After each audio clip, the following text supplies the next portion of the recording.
नमस्कार दर्शकों, मेरा नाम वैशाली, आप देख रहे हैं सिटी हेडलाइंस। इस वक्त मैं अपर तहसीलदार कार्यालय में मौजूद हूं और आज 26 जुलाई को नरेंद्र मेहता के नेतृत्व में प्रॉपर्टी ट्रांसफ़र और 7/12 उतारी के तहत एक मार्गदर्शन शिविर का आयोजन किया गया था, जहां पे मीरा भाईंदर के अलग अलग सोसाइटीज़ के लोग आए हैं अपने काम को यहां पे लेके। सर, आपका नाम क्या है और किस काम के लिए यहाँ पे आए थे और कैसी मदद मिली? मेरा नाम है रंजित कुमार महतो और मैं भैंदरी से आया हूँ और मेरा बिल्डिंग का ड्रीम कन्वेंस हुआ था, बट 7/12 हुआ नहीं था। तो 7/12 के लिए मैं यहाँ ऑफिस में आया हुआ था, तो मुझे यहाँ कोई दिक्कत नहीं हुआ, सारा चीज़ सही से हो गया है। मैं 7/12 करने के लिए ही मैं यहाँ पे आया हुआ था। मैंने फॉर्म सबमिट कर दिया है, अभी नेक्स्ट टाइम बुलाएंगे तो हमें वापस आना पड़ेगा, हमें कोई दिक्कत नहीं हुआ है। सर, इस तरह का जो शिविर रखा है मार्गदर्शन, तो उससे क्या लगता है कि जो इतने दिनों से आपका काम नहीं हो रहा था वो हो गया? हाँ, ये काम इजी हो गया। जैसे बहुत लोगों को मालूम ही नहीं था क्या करना है, कैसे करना है, कहाँ पे जाना है, नहीं जाना है। तो यहाँ पे शिविर लगने से ये फ़ायदा हुआ कि हमें पता चला हमें क्या करना है, नहीं करना है, कहीं भटकने या कहीं और जगह जाने की ज़रूरत नहीं है। जो भी यहाँ से हमें प्रॉपर पता चल गया हमें करना क्या है, किस तरह से करना है। मैं जय मनीषा कोऑपरेटिव हाउसिंग सोसाइटी से, मेरा नाम पूनम पंचाल है। यहाँ हमने नरेंद्र मेहता की टूर से हम लोग को जो एडवर्टाइज मिली थी, इस वजह से हम लोग ने 7/12 के लिए पहले हमने जो 2018 में कन्वेंस किया था, पर स्ट्रक्चरल ऑडिट की वजह से हम लोग को कुछ मिस्टेक हुआ था, उसकी वजह से अरुण मिश्रा जी हम लोग ने कन्वेंस किया था और खेत सिंह हमारा बिल्डर है, उन्होंने दोनों ने हमारे पेपर जाली पेपर पे बिल्डिंग बनाई है। इस वजह से हम लोग को हमारे 7/12 पे नाम नहीं चढ़ रहा है, जबकि हमारा जो बिल्डिंग बैठी है, जो सर्वे नंबर 184/14 पे बैठी है और जो पेपर लगे हैं बिल्डिंग के बनाने के टाइम पे 184/10G पे, ये सरासर हमारे पे नाइंसाफ़ी की है। इतने साल उन्होंने गरीबों पे इतना जुल्म करा, अभी खेत सिंह जी हमारे लिए हमारी बात नहीं कर रहे। इस वजह से हमने तलाटी ऑफिस से हमारे पेपर तो जमा किए हैं, वो उन्होंने अभी देखे कि हमारे 7 डेज़ का टाइम दिया है, इसके बाद ही हमको बताएंगे कि क्या प्रॉब्लम है और कैसे हो सकता है उसका निरसन। मैम, कितने दिनों से समस्याएं चल रही थी और किस तरह से सर ने आपको हेल्प किया? हमारी तो 3-4 साल से है, हम इधर उधर भटक रहे थे। अरुण मिश्रा जी अभी हम लोग से बात भी नहीं कर रहे हैं, जिससे हमने उनके कन्वेंस किया था। 3-4 बार उन्होंने हमको टाइम दिया था, पर वो मौजूद नहीं मिले, बोले हम बाहर हैं, हमारे यहाँ मीटिंग है। अभी नरेंद्र मेहता जी जो अब इतने गरीबों के लिए कर रहे हैं, वो बढ़िया है कि उनकी वजह से हमारा 7/12 में नाम चढ़ रहे हैं, तो लई धन्यवाद रहेगा उनके लिए। राम निवास शर्मा नाम है, मधुवन पार्क सोसाइटी, गौड़देव नाका। सर, किस तरह की समस्याएं आपको हो रही थी जिस वजह से आप यहाँ आए? हमारे को 7/12 पे नाम नहीं आया था, कन्वेंस हुआ है। तो अभी हमने कन्वेंस डेट की कॉपी दी है, फार्म भर के दिया है और साथ में रजिस्ट्रेशन की कॉपी दी है, इंडेक्स 2 की कॉपी दी है। तो अभी क्या होगा बाद में पता चलेगा। 7/12 पे नाम आ जाए बस, और क्या। 7/12 पे नाम आ जाएगा तो फिर बाद में ठीक हो जाएगा। मेरा नाम प्रसिद्ध नारायण सिंह है, peace haven B society. Sir, क्या समस्याएं थी जिसके रिलेटेड आप यहाँ पे आए? हम लोगों का कन्वेंस हो गया था, लेकिन 7/12 पर नाम नहीं चढ़ रहा था। वो कोई एजेंट, ये एजेंट वो एजेंट के पास जाना, इतना पैसा लाओ इतना पैसा लाओ, इस तरीके से चल रहा था। नरेंद्र मेहता जी ने ये व्यवस्था की है, बाद आप सब लोग सोसाइटी के लोग यहाँ आएँ और अपना कन्वेंस का जो कॉपी जमा करें और फॉर्म भर के दें। अब तहसीलदार जो हैं अकॉर्डिंगली अपना जो 7/12 पर नाम डाल देंगे, ऐसा नरेंद्र मेहता जी ने आश्वासन दिया हुआ है। सर, कितने टाइम से आपको ये समस्याएं थी? ये पिछले 3-4 साल से परेशान थे हम लोग।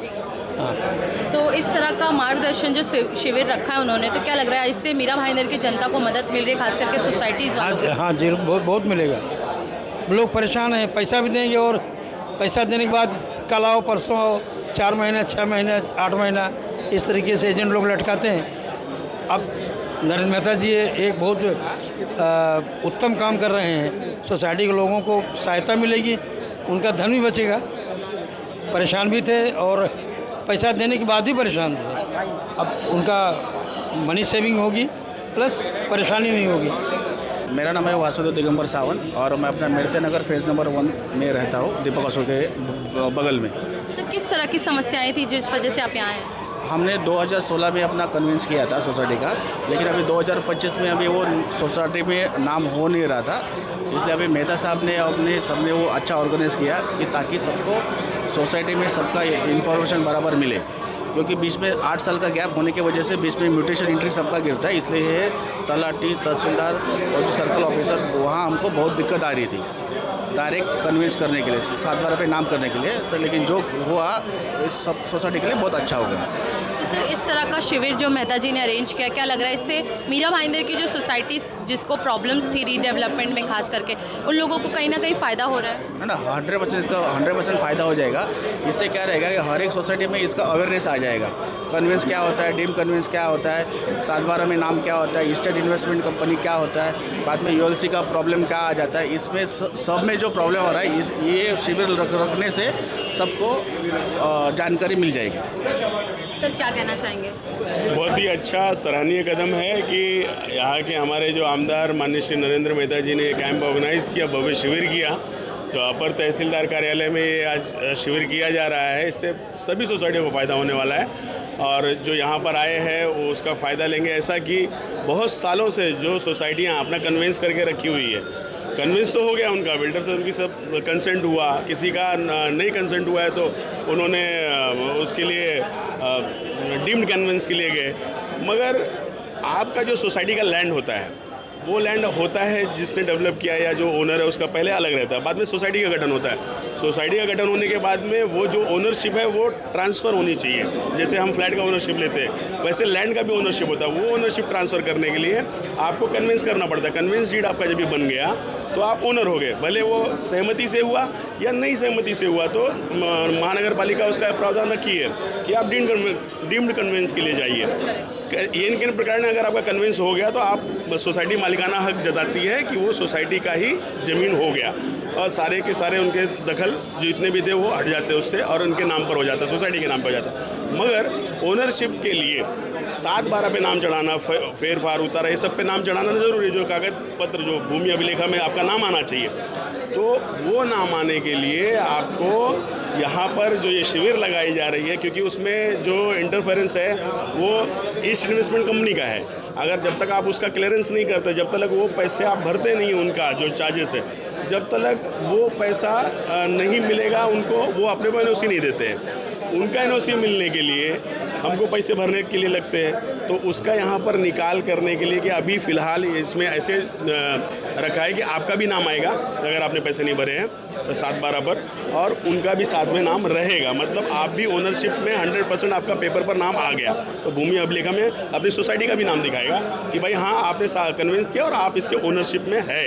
और उसके आगे की क्या प्रक्रिया होगी कि उनका नाम हट जाए तो उनका एनओसी कैसे मिले, उसके लिए भी हम लोग आगे फिर एक बार बैठेंगे कि इसका कैसे, कि भाई पैसा भरना ही पड़ेगा, क्या ज़रूरी है उनको पैसा भरना या नहीं है ज़रूरी, तो उसके लिए क्या प्रावधान है, तो उस पर हम क्या आगे कार्रवाई कर रहे हैं, कैसे हमको उससे निजात मिले। क्योंकि देश तो आज़ाद बहुत टाइम पहले ही हो गया है। मेरा भाईंदर में अभी कुछ ऐसी चीज़ें पड़ी हुई हैं जिसको ऐसा लगता है कि आज़ादी अभी तक बाकी है।